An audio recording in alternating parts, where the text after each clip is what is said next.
following message is transmitted at the request of the Texas Department of Public Safety.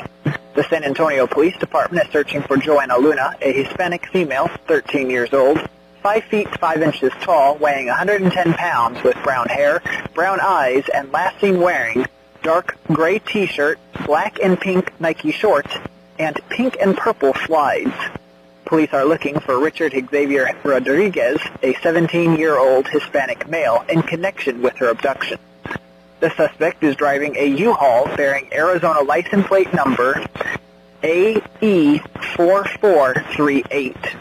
Law enforcement officials believe this child to be in grave or immediate danger. If you have any information regarding this abduction, call the San Antonio Police Department at 210-207-7660.